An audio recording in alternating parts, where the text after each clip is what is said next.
CTTF-1 जो है वो पीक पे रहती है, सब कुछ Everything number is- one, equipment number one, battery charge cheque होती है कि भाई काम कर रहा नहीं कर रहा, सेल पूरा रिचार्ज है नहीं है, क्योंकि अच्छा। कभी भी जा सकते हो। और equipment, weapon, ammunition all A1, सब जीरोड वेपन एंड प्रैक्टिस, रोज की प्रैक्टिस है उनकी। CTTF-1 करती क्या है सुबह से शाम तक? फायरिंग, कभी इधर कूद रही है, कभी उधर कूद रही है, कभी यहाँ फायर कर रही है। तो ये चल रही है। ये करीबन गए होंगे 15 मिनट 20 मिनट इनको हुए होंगे मानेसर से निकले हुए। तो मेरे को जनरल शरौन का फ़ोन आया, उन्होंने सर CTTF-2 में से ना आप थोड़े ट्रुप्स और भेज दो। तो मैंने कहा ठीक है। अब मैंने समझा इस समय तक कि मेरे को नहीं जाना होगा, तो मैं अपना CTTF-2 तैयार करने में लग गया। अब CTTF-2 क्या होता है, उसका इक्विपमेंट थोड़ा सा सेकंड क्वालिटी का होता है। जो CTTF-1 ने साइड कर दिया वो बेचारा CTTF-2 को मिल जाता है। उसका छोटा सा टूटा हुआ रेडियो सेट होगा तो उसको मिल जाएगा थोड़ी सी इक्विपमेंट, बड़े भाई के पहने हुए कपड़े मिल जाते हैं बड़े भाई, छोटे भाई, थोड़ा नाइट विजन थोड़ी ढीली होगी, उसमें काम वाम नहीं कर रही होगी, वो भी मिल जाएगी, स्कोप वगैरह। और गुड क्वालिटी के बुलेट प्रूफ वगैरह नहीं होंगे उसके पास, तो वो हमारे पास थे। तो हमने वो फिर ठीक ठाक करने शुरू करे, और जो बेस्ट वाला इंक्लूडिंग मैंने अपना भी BPJ निकाला, और CTTF-2 जो जा रही थी, मैंने कहा तुम जा रहे हो, गुड, वेल डन, बढ़िया ऑपरेशन करके आना, ये करके उनको भी भेज दिया। अब ये चले गए, ये जाके पहुँचे होंगे अपना एयरपोर्ट, और ये सुबह मेरे ख्याल से मॉर्निंग, अब now they are waiting for the aircraft में लोड हो गई। एयरक्राफ्ट लोड होने में 15-20 मिनट लगते हैं। हाँ, ये पहुँच के एयरक्राफ्ट में लोड हो गए। लोड होने के बाद अब ये बैठे हुए हैं वहाँ। ओ ऐसा क्यों? अब बैठे हैं क्योंकि कोई ऑर्डर्स नहीं आए? हाँ, जो हेड ऑफ द NSG हैं अपना IPS दैट टाइम में मिस्टर दत्त, वो DG NSG, he is in the airport, वो वेट कर रहे हैं होम मिनिस्टर का। मिस्टर पाटिल थे। मिस्टर हाँ पाटिल। अब उनको आना है, he has to lead the NSG to Mumbai. अब ये एक इस ऑपरेशन की बड़ी अजीब सी कहानी है कि जो ट्रुप्स जिन्होंने ऑपरेट करना है, जिन्होंने जाना है, रात भर सोए नहीं है। रात भर अभी तो पूरा दिन से नहीं सोए हैं। हम तो आदमी तो 9 बजे 9:30 बजे सोएगा ना, 10 बजे। हम तो पिछली रात सोए हैं, 25-26 की सुबह उठे हम लोग, ट्रेनिंग करी है, PT करी है, BPT करी है, थके हुए हैं। जो आपका चार्ज है वो ऑलरेडी शाम तक कम हो चुका है। अब आप सारी रात तैयारी करके एयरपोर्ट पहुंच गए हैं, और 27 की सुबह आप वेट कर रहे हैं IL में लोड होने के बाद, waiting for home minister to come, जो कि नहीं होना चाहिए था। बिल्कुल सर।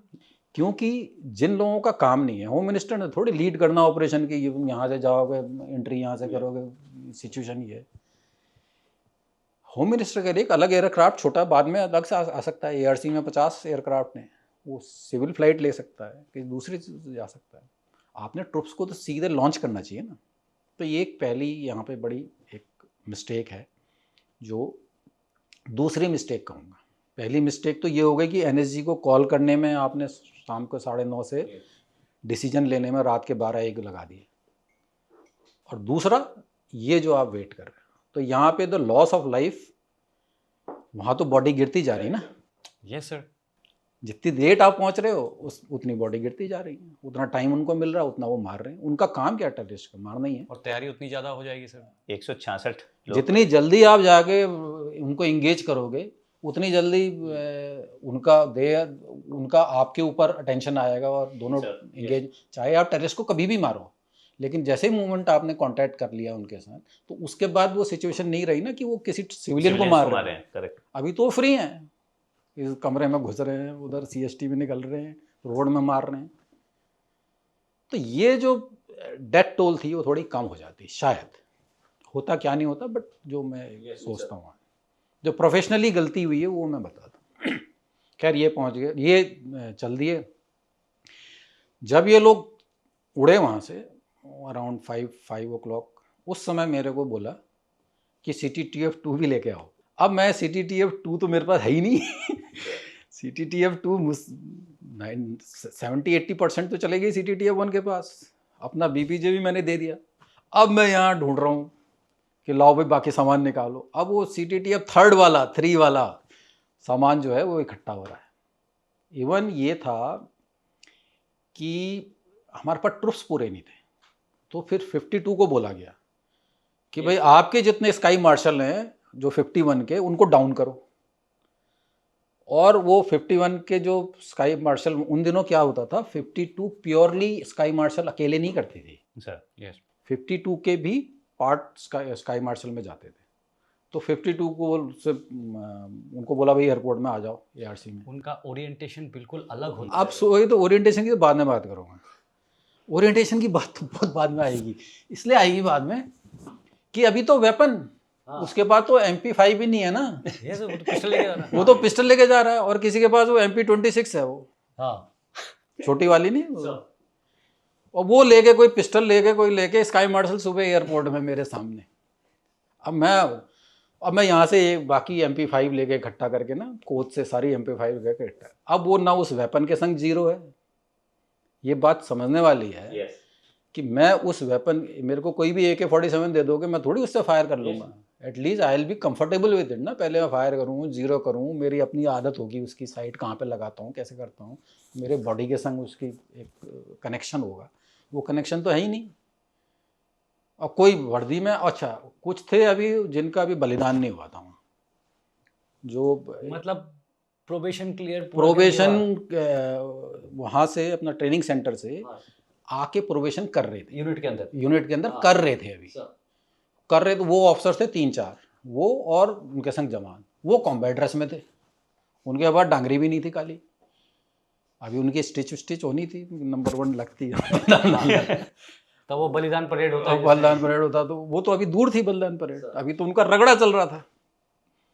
तो वो खड़े थे हेलमेट नॉर्मल लगा के। अब वो फोटो भी अगर आप देखोगे तो शर्म आएगी आपको, क्योंकि ट्रेनिंग में तो वैसे ही हेलमेट पहनेगा आदमी, थोड़ी अच्छी हेलमेट देंगे उनको, वो वैसे लगा के टेढ़ी मेढ़ी।